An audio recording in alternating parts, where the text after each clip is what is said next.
മന്ത്രി രാജൻ, എന്തൊക്കെ ലേറ്റസ്റ്റ് ആയിട്ടുള്ള വിവരങ്ങളാണ് താങ്കൾക്ക് ലഭിച്ചിട്ടുള്ളത്? ഈ വയനാട്ടിലേക്ക് പോകുന്ന നിങ്ങൾ 3 മന്ത്രിമാർ അവിടെ എങ്ങനെയായിരിക്കും ഈ സുരക്ഷാ കാര്യങ്ങൾ അല്ലെങ്കിൽ രക്ഷാദൗത്യം ഏകോപിപ്പിക്കാൻ പോകുന്നത്? ഞങ്ങള് ഇപ്പോ അവർ പറഞ്ഞതുപോലെ വയനാട്ടിലേക്ക് തിരിച്ചു. 3 മന്ത്രിമാരും ഡിസാസ്റ്റർ കമ്മീഷൻ ആവശ്യകരും ഞങ്ങളോടൊപ്പം ഉണ്ട്. ഞങ്ങളിപ്പോ അവിടേക്ക് തിരിച്ചു കഴിഞ്ഞു. അവിടെ നടന്നുകൊണ്ടിരിക്കുന്ന സൗകര്യങ്ങളെ കുറിച്ച് ഞങ്ങൾ ഫോണിൽ തന്നെ ഇപ്പൊ വിലയിരുത്തി പോകുന്നുണ്ട്.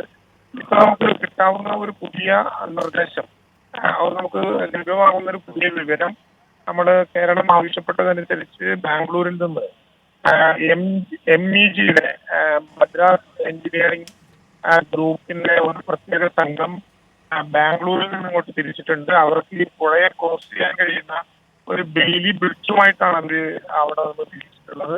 അത് നമുക്ക് ഈ മേഖലയിൽ ഉപയോഗിക്കാൻ പറ്റും. കൂടുതൽ ആളുകളെ മാറ്റേണ്ടി വന്നാൽ അങ്ങനെ പറ്റുമെന്ന പ്രതീക്ഷയാണ് നമുക്കുള്ളത്. അതോടൊപ്പം തന്നെ കണ്ണൂരിലുള്ള INS സാമ്രായുടെ ഒരു യൂണിറ്റിലുണ്ട് റിവറിനെ ക്രോസ് ചെയ്തുകൊണ്ടൊരു ബ്രിഡ്ജ് ഉണ്ടാക്കാൻ കഴിയുന്ന സാങ്കേതിക സംവിധാനം ഉണ്ടാക്കാൻ കഴിയുമോ എന്ന റിക്വസ്റ്റ് ഇപ്പോൾ കൊടുത്തിട്ടുണ്ട്. ഇപ്പൊ നമ്മുടെ പ്രശ്നം ഏതാണ്ട് 10ഓളം ആളുകളടങ്ങുന്ന NDRF ഒരു സംഘത്തിന് ഒരു ഗ്രൂപ്പ് കുടുങ്ങിക്കിടക്കുന്ന മേഖലകളിലേക്ക് എത്താൻ കഴിഞ്ഞിട്ടുണ്ട് എന്നാണ് വിവരം. പക്ഷേ ആളുകളെ ഇങ്ങോട്ട് കൊണ്ടുവരാനുള്ള ട്രാൻസ്പോർട്ടിംഗ് സൗകര്യങ്ങൾ സാധ്യമാകുന്നില്ല. നേരത്തെ നമ്മൾ പറഞ്ഞതനുസരിച്ച് കോയമ്പത്തൂരിൽ നിന്ന് ഇങ്ങോട്ട് തിരിച്ചിട്ടുള്ള ഹെലി ടീമിന് അവിടെ ഇറങ്ങാൻ കഴിയാത്ത വിധത്തിലുള്ള കാലാവസ്ഥയാണ് എന്നുള്ളത് കൊണ്ട് കോഴിക്കോട് അവർക്ക് ലാൻഡ് ചെയ്യാൻ കഴിഞ്ഞിട്ടുള്ളൂ. സുളൂരിൽ നിന്നെത്തിയ സംഘത്തിന് ഒരു നേരത്തെ പറഞ്ഞതനുസരിച്ച് MI-17 ALH 2 ഹെലികോപ്റ്റർ ഇങ്ങോട്ട് തിരിച്ചിരുന്നു. പക്ഷെ അവർക്ക് മഴ മൂലം നമ്മൾ തയ്യാറാക്കിയിട്ടുള്ള SKMJ സ്കൂളിലെ ഗ്രൗണ്ടിൽ ഇറങ്ങാൻ പറ്റാത്ത സാഹചര്യം ഉള്ളതുകൊണ്ട് അവർ നേരെ കോഴിക്കോട്ടേക്ക് പോവുകയാണ്. ഇപ്പൊ ഞങ്ങൾ അവരോട് ഒരു ഏരിയ വ്യൂ, ആകാശത്ത് നിന്ന് പരമാവധി താഴത്തോട്ട് ഓരോ സ്പോട്ടുകളും കേന്ദ്രീകരിച്ച് കിട്ടാവുന്ന ചിത്രങ്ങൾ തയ്യാറാക്കി നൽകണം എന്നുകൂടി ആവശ്യപ്പെട്ടിട്ടുണ്ട്.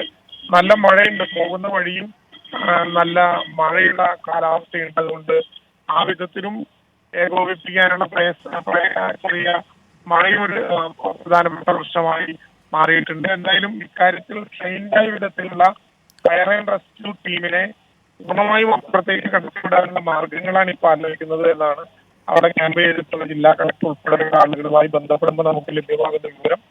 സ്പോട്ടിൽ പോയി കുറെ കൂടി ശ്രദ്ധയോടെ നോക്കി ബാക്കി കാര്യങ്ങൾ അപ്ഡേറ്റ് ചെയ്യാത്തതാണ്. മിനിസ്റ്റർ രാജൻ, ഒരു കാര്യം കൂടി, ഇപ്പോൾ കേന്ദ്ര സർക്കാർ എല്ലാവിധമായ സഹായങ്ങളും ചെയ്യുമെന്ന് മുഖ്യമന്ത്രിക്ക് ഉറപ്പ് കൊടുത്തിട്ടുണ്ടെന്ന് ഞാൻ മനസ്സിലാക്കുന്നു. എന്നാൽ മുഖ്യമന്ത്രി ആവശ്യപ്പെട്ടതുപോലെ ഹെലികോപ്റ്റർ സംവിധാനങ്ങൾ എത്തിച്ചേർന്നിട്ടില്ലെന്നാണോ നമ്മൾ മനസ്സിലാക്കേണ്ടത്? ഹെലികോപ്റ്റർ സംവിധാനങ്ങൾ സുളൂരിൽ നിന്നുള്ള ഹെലികോപ്റ്റർ സംവിധാനങ്ങൾ അങ്ങോട്ട് വന്നിട്ടുണ്ടെങ്കിലും നമ്മൾ കരുതിൽ നിന്ന് ഗ്രൗണ്ടിലേക്ക് അവർക്ക് ഇറങ്ങാൻ പറ്റാത്തത് കൊണ്ട് കോയമ്പത്തൂരിലേക്ക് മാറുകയാണ്. കാരണം അത്രയും ഹെലികോപ്റ്റർ ഇറങ്ങാൻ പറ്റാത്ത കാലാവസ്ഥയാണ് അവിടെ ഉള്ളത്. അത് വീണ്ടും ട്രൈ ചെയ്യുന്നുണ്ട്. അതിന്റെ ആകാശ ചിത്രങ്ങൾ എടുത്ത് നമുക്ക് തന്നാൽ ആ സ്പോട്ടുകൾ കേന്ദ്രീകരിക്കാൻ പറ്റുമോ എന്ന് നോക്കുന്നുണ്ട്. നമ്മുടെ ഇപ്പോഴത്തെ പ്രശ്നം ഈ പുഴയിലെ കഠിനമായിട്ടുള്ള ഒഴുക്ക് കൊണ്ട് അവിടെ എത്തിയ ആളുകളെ കൊണ്ടുവരാനുള്ള സാഹചര്യമാണ്. വൈകുന്നേരമായിട്ട് കഴിഞ്ഞ രക്ഷാ ദൗത്യത്തിന് ചില പ്രതിസന്ധികൾ നേരിടും എന്നുള്ളത് കൊണ്ട് ഡെയിലി ബ്രിഡ്ജ് സ്ഥാപിക്കാൻ പറ്റുമോ, പുഴയ്ക്ക് ക്രോസ് ചെയ്തുകൊണ്ട് നമുക്ക് ഏതെങ്കിലും വിധത്തിൽ അതിന്റെ മുകളിലായിട്ടുള്ള ഒരു ബ്രിഡ്ജ് ഉണ്ടാക്കാൻ കഴിയും. ഈ 2 കാര്യങ്ങളാണ് ഏറ്റവും എളുപ്പത്തിൽ നടക്കുന്നത് എങ്ങനെയെന്ന് നമ്മൾ പരിശോധിച്ചുകൊണ്ടിരിക്കുന്നത്. അതാണ് ഇപ്പോഴത്തെ നമ്മുടെ പ്രധാനപ്പെട്ട, അവിടെ നിന്ന് ഇങ്ങോട്ട് കമ്മ്യൂണിക്കേറ്റ് ചെയ്യാനും അവിടെ നിന്ന് ഇങ്ങോട്ട് കടക്കാനും കഴിയുന്ന ഒരു സംവിധാനം ഒരുക്കലാണ്. അതിന് പറ്റാവുന്ന വിധത്തിലുള്ള എല്ലാ എമർജൻസി ദുരന്ത നിവാരണ സംവിധാനങ്ങളെയും നമ്മളിപ്പോൾ ബന്ധപ്പെട്ടുകൊണ്ടിരിക്കുന്നുണ്ട്. മുഖ്യമന്ത്രി തന്നെ ഈ പ്രവർത്തനങ്ങൾ ഏകോപിപ്പിക്കുകയും ചെയ്യുന്നത്. Okay, thank you minister K Rajan. 3 മന്ത്രിമാരടങ്ങുന്ന മന്ത്രിതല സംഘം വയനാട്ടിലേക്ക് യാത്ര തിരിക്കുകയാണ്. അവർ കോഴിക്കോട് കരിപ്പൂർ വിമാനത്താവളത്തിൽ ഇറങ്ങി അല്പനിമിഷങ്ങളിലേക്കും അവർ വയനാട്ടിലേക്ക് യാത്ര തുടരും എന്നാണ് നമുക്ക് മനസ്സിലാക്കാൻ കഴിയുന്നത്. മന്ത്രി OR കേളു, മന്ത്രി PA മുഹമ്മദ് റിയാസ്, മന്ത്രി കെ രാജൻ എന്നീ 3 മന്ത്രിമാരാണ് ഇപ്പോൾ ഈ സംഘത്തിൽ ഉള്ളത്.